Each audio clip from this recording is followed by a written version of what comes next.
Okay, so now हम basically क्या करेंगे कि हमने अभी तक जो चीज़ें पढ़ी हैं, जो वेरिएबल हमने सीखा है कि वेरिएबल को इनिशियलाइज कैसे करते हैं, डिक्लेयर कैसे करते हैं। अब हम क्या करेंगे कि हम कुछ प्रॉब्लम्स लेंगे जिनको हम एक एक करके सॉल्व करने की कोशिश करेंगे। सो द फर्स्ट प्रॉब्लम जो आप लोगों के लिए बड़ी इजी हो सकती है पॉसिबली, दैट कुड बी के जी फॉर एग्जांपल 5 नंबर्स हैं जिनका आपने एवरेज निकाल के शो करना है स्क्रीन पर, राइट। तो 5 नंबर्स की एवरेज निकालने के लिए सबसे पहले आपको क्या करना पड़ेगा, आपको 5 नंबर चाहिए होंगे जिनके आप यूज़र से इनपुट लेंगे, और यूज़र से इनपुट लेने के बाद आप क्या करेंगे, आप उसकी एवरेज निकालेंगे। So for example let's say 5 numbers हैं, लेट्स से एज है, 5 लोगों की एज है जो आप निकालना चाह रहे हैं। सो एज 1, एज 2, सो यहाँ पर आप स्पेस भी नहीं डाल सकते, there will be an error, ठीक है। एज 3, एज 4 एंड एज 5, ये आपने भी करवा दिया है, इसको आपने डिक्लेयर करवा दिया, अभी आपने इनिशियलाइज नहीं किया। अब आप क्या करेंगे कि आप यूज़र से कहेंगे कि please enter the age 1, okay. So user ने जब एंटर करना है इस एज 1 को, तो उसके लिए हम सी इन यूज़ करते हैं। जैसे आप कंसोल स्क्रीन पे शो करने के लिए आप सी आउट यूज़ करते हैं, बिल्कुल उसी तरह से यूज़र से इनपुट लेने के लिए आप सी इन यूज़ करते हैं और ग्रेटर देन साइन यूज़ करते हैं। और जिस वेरिएबल को आपने यूज़र से लेना है, उसकी वैल्यू यूज़र से लेनी है, उस वेरिएबल का नाम आप यहाँ पर लिख देते हैं। सो एज 1 आप यूज़र से ले रहे हैं, इसी तरह से एज 2 भी ले लेंगे, इसी तरह से एज 3 भी ले लेंगे, राइट।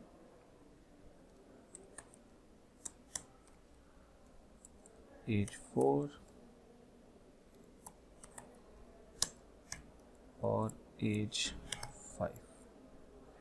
सो ये 5 लोगों की एज है जो आप यूज़र से ले रहे हैं। सो जब यूज़र से लेंगे यहाँ पर, तो जो भी यूज़र एंटर करेगा वो एज 1 में चला जाएगा, एज 1 में स्टोर हो जाएगा। इसको हम करके देखते हैं पहले। सो ब्रेक पॉइंट लगा देते हैं, इसको चलाते हैं, हम इसको रन करते हैं, तो हमारे पास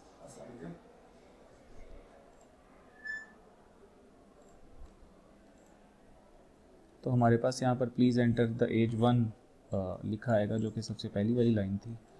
ओके, यहाँ पे एज 1 एंटर करेंगे, एज 1 में जो भी वैल्यू देंगे, लेट्स से 10 है। उसके बाद ये ब्रेक पॉइंट यहाँ पे लगाया हुआ था मैंने, इसे यहाँ पर आगे रुक जाएगा। मैं आगे स्टेप ओवर करता हूँ इसको। जब स्टेप ओवर करूँगा तो ये दोबारा यूज़र से एज 2 मांगेगा, लेट्स से वो 20 है, फिर दोबारा स्टेप ओवर करूँगा, right.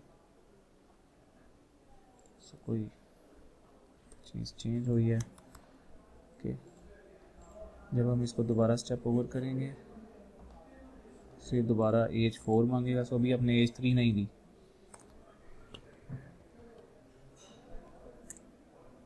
Then age 5, okay. So age 5 के अंदर लेट्स से मैं 60 दे देता हूँ। सो अभी ये जो एज 4 थी उसमें क्या पड़ा है, 50।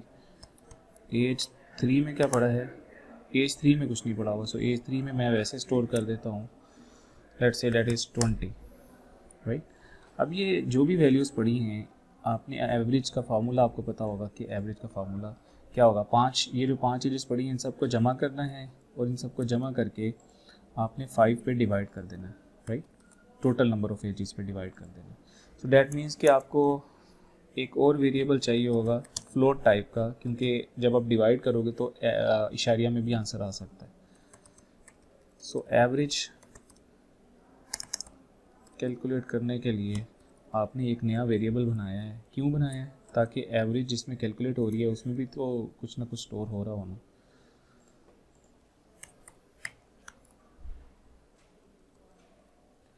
सो यहाँ पर average is equal to age 1 plus age 2 plus age 3 plus age 4 plus age 5। Okay, starting bracket है, इसको हम डिवाइड कर रहे हैं 5 से और आखिर में सेमी कॉलन लगाना लाजमी। तो जो भी एवरेज आएगी इसको आप सी आउट करवा लें, राइट। अब यहाँ पर इसको बंद करते हैं, इसको दोबारा चलाते हैं ताकि हम पूरा प्रोग्राम टेस्ट कर लें।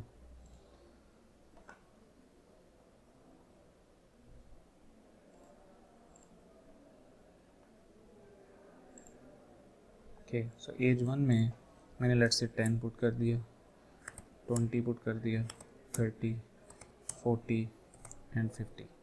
नाउ जब मैंने 50 पुट किया, जब पाँच लोगों की एज मैंने पुट कर दी है, तो 10 प्लस 20 प्लस 30 प्लस 40 प्लस 50 इनकी एवरेज क्या आनी चाहिए? 10 और 20 30, 30 और 30 60, 60 प्लस 40 100, 100 प्लस 50 दैट इज़ 150। 150 को 5 पे डिवाइड करेंगे, दैट विल बी 30। ओके, ये देखें, ये इसकी एवरेज 30 यहाँ पर प्रिंट हो रही है। ओके, सो एवरेज जो प्रिंट हो रही है वो यहाँ पर आप लिख भी सकते हैं, यहाँ पे आप लिख भी सकते हैं द एवरेज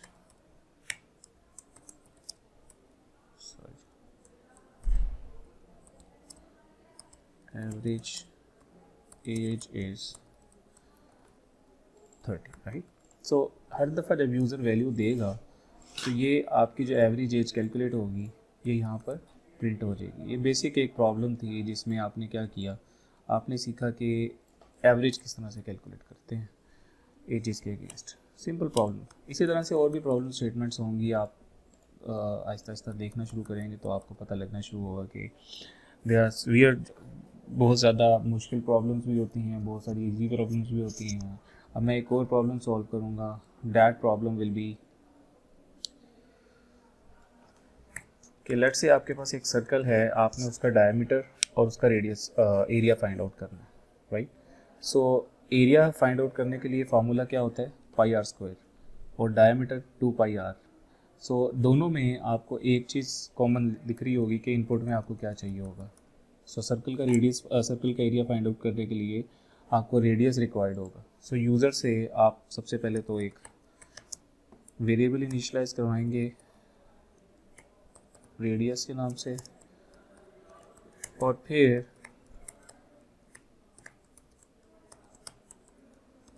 आप इसको यूज़र से लेंगे, enter radius of the circle, okay, then seen radius, okay. So now मैंने अगर कैलकुलेट करना है एरिया को, तो फ्लोट मुझे एरिया का एक वेरिएबल बनाना, क्योंकि कहीं ना कहीं स्टोर भी तो करना है ना जो वैल्यू आएगी। So I need to calculate the area will be, pi की वैल्यू है 3.14 multiplied by R square, that is radius multiplied by radius,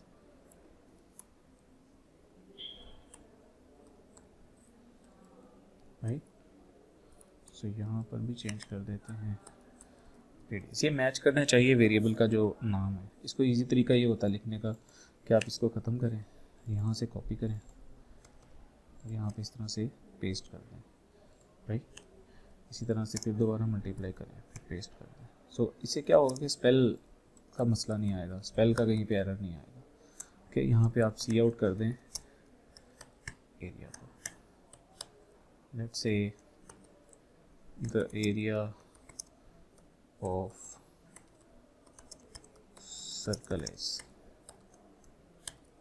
right. So यहाँ पर ये एरिया जो है ये प्रिंट हो जाएगा। इसको हम चला के देख लेते हैं जी। लेट्स से यूज़र ने 10 दिया, सो एरिया आ गया 314। नाउ 314 कैसे आया है, that is just a multiplication, right. So ये मल्टीप्लिकेशन कैसे हुई है जी, सो यूज़र ने एंटर किया था 10। सो नाउ कैलकुलेटर से हम देख लेते हैं कि क्या वैल्यू होनी चाहिए। 10 मल्टीप्लाइड बाय 10, क्योंकि बाई आर स्क्वायर कर रहे हैं, मल्टीप्लाइड बाय 3.14, दैट इज़ 314। ये आपका आंसर है जो बिल्कुल ठीक आ रहा है। अगर कोई मसला आ रहा हो, कोई इशू आ रहा हो, तो आप यहाँ पर ब्रेक पॉइंट लगाएं, चेक करें कि किस में क्या वैल्यू आ रही है और प्रॉब्लम को अपनी रिजॉल्व कर सकते हैं। ठीक है जी। अब हम आएंगे थोड़ा तीसरी प्रॉब्लम के ऊपर कि तीसरी प्रॉब्लम क्या है। तीसरी प्रॉब्लम ये है कि आपको एक 4 डिजिट नंबर दिया गया है, एक ही नंबर है जिसमें 4 डिजिट्स हैं। आपने क्या करना है कि आपने उनको अलग-अलग करना है, आपने उनको सेपरेट करना है। जैसे आपके पास 1 2 3 4 एक नंबर के अंदर पड़ा हुआ है, एक इंटीजर नंबर के अंदर पड़ा हुआ है। आपने क्या करना है कि आपने प्रिंट करवाने हैं वेरिएबल्स रिवर्स ऑर्डर में, जैसे 4 3 2 1 आ जाता है, राइट। लेकिन ये अलहदा होगा, मतलब सेपरेट होगा। एक ही वेरिएबल के अंदर आप इस तरह से नहीं करेंगे 4 3 2 1 कर देंगे। ये यूज़र जो भी नंबर एंटर करेगा उसको आप रिवर्स ऑर्डर में प्रिंट कर देंगे। सो मैं लिखूँगा C out enter a number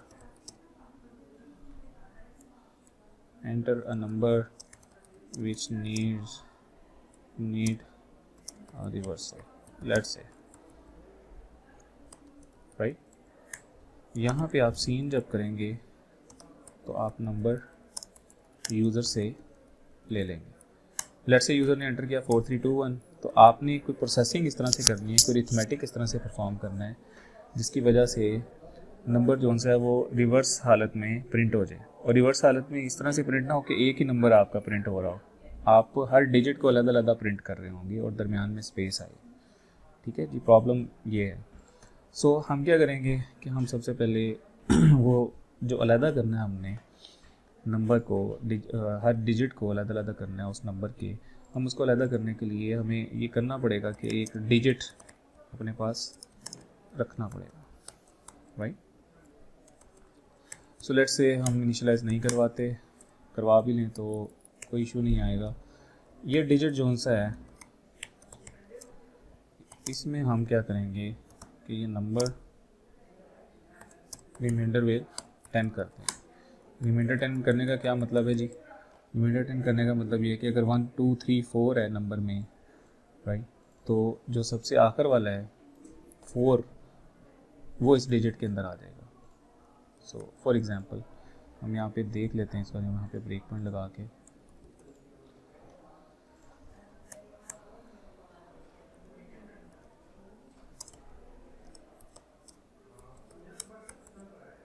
यहाँ पे हम सी आउट कर देते हैं इस डिजिट को। ओके, सो नाउ हम क्या करते हैं कि हम यहाँ पर ब्रेक पॉइंट लगाया हमने, अब हम इसको चलाते हैं। इसमें एरर आ रहे हैं जी, एरर देख लेते हैं कि जी एरर क्या है। पहला एरर तो ये है कि जी यहाँ पे सेमी कॉलन नहीं लगा हुआ।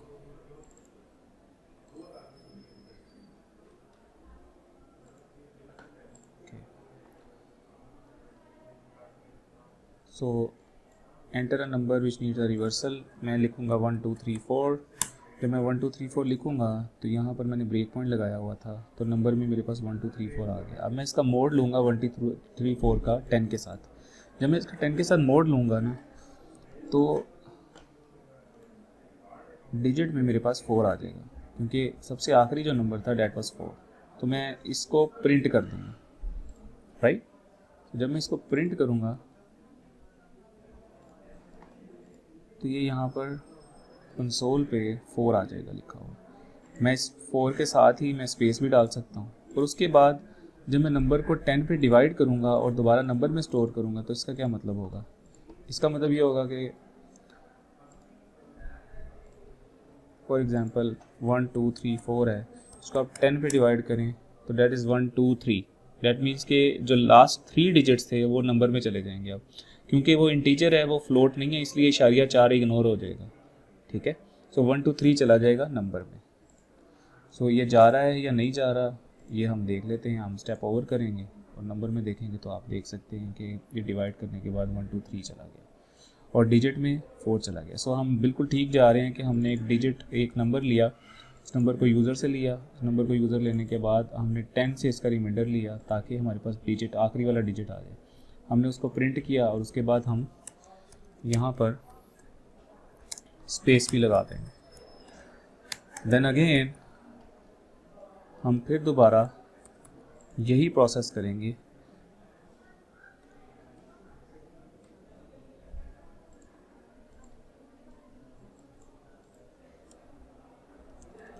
नाउ हम अगेन दोबारा यही प्रोसेस करेंगे, क्योंकि नंबर में तो अब 1 2 3 है ना, तो 1 2 3 का अब 10 से जब रिमाइंडर लेंगे तो अब 3 आएगा सबसे आखिर में, 4 नहीं आएगा, क्योंकि 4 तो हज़फ हो गया हुआ है, ख़त्म हो चुका हुआ है, क्योंकि हमने ये लाइन एग्जीक्यूट की थी जिसमें 4 इग्नोर हो गया था, राइट।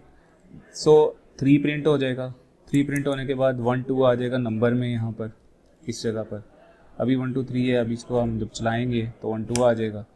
ना 1 2 के अंदर से डिजिट हमने निकाला तो वो 2 आ गया और 2 का हमने प्रिंट कर दिया। देन अगेन हमारे पास वो नंबर आ जाएगा। सो नंबर के अंदर अब सिर्फ 1 रह जाएगा, तो हम यहाँ पर सिर्फ उस नंबर को ही प्रिंट करते हैं। इसको हम चला के देखते हैं। सो नंबर मैंने दिया, लेट्स से इसको बंद कर देते हैं, इसको चलाते हैं दोबारा। नंबर में आया जी लेट्स से 1 2 3 4। नाउ जब मैंने 1 2 3 4 दिया तो डिजिट में सबसे पहले क्या आया, डिजिट में आ गया 4। उसके बाद मैंने स्टेप ओवर किया, प्रिंट किया, मैंने प्रिंट किया तो 4 आया, उसके साथ मैंने स्पेस दे दी। उसके बाद मैंने क्या किया, उसके बाद मैंने स्टेप ओवर किया, फिर स्टेप ओवर किया, देन अगेन स्टेप ओवर किया। अब यहाँ पे नंबर में देखिए, नंबर में 1 2 3 आया हुआ है, तो जब आपने डिवाइड किया तो आप रिमाइंडर लेने के बाद डिजिट के अंदर 3 आ गया। अब मैं 3 को प्रिंट करूँगा, जब मैं 3 को प्रिंट कर जाऊँगा तो मेरे पास यहाँ पर 4 3 आ जाएगा। सो नाउ यहाँ पर मैं आगे इसको चलाऊँगा, अगेन रिमाइंडर लूँगा, अगेन रिमाइंडर लूँगा, राइट। फिर दोबारा यहाँ पर 2 आ जाएगा। सो यहाँ पर जब मैं डिवाइड करूँगा तो नंबर में अब 1 आ जाना चाहिए। ये देखिए नंबर में अब 1 पड़ा हुआ है, क्योंकि हमने डिवाइड कर करके हमने उसको बिल्कुल एक नंबर तक हम ले आए हैं। और अब हम इसको प्रिंट कर देंगे। जब हम इसको प्रिंट कर देंगे तो इसका मतलब ये है कि हमारे पास जो भी नंबर आपने दिया गया था, आपने उसको अलग अलग कर दिया 4 3 2 1 की हालत में, हमने उसको रिवर्स कर दिया। हम उसको रिवर्स की बजाय डायरेक्टली अलग अलग करके हम सीधे तरीके से भी प्रिंट कर सकते हैं। हम असेंडिंग ऑर्डर में भी कर सकते हैं, हम डिसेंडिंग ऑर्डर में भी कर सकते हैं। ओके जी। तो ये 3 प्रॉब्लम्स थी जो हमने पिछले जितनी भी जो भी कुछ पढ़ाया है, हमने कोशिश की है कि हम इन प्रॉब्लम्स के थ्रू हम जो पीछे सीखा है उसका हम थोड़ा सा आउटकम भी ले लें कि हमें कुछ समझ लगी है या पता लगा या नहीं लगा। ओके जी, थैंक यू सो मच।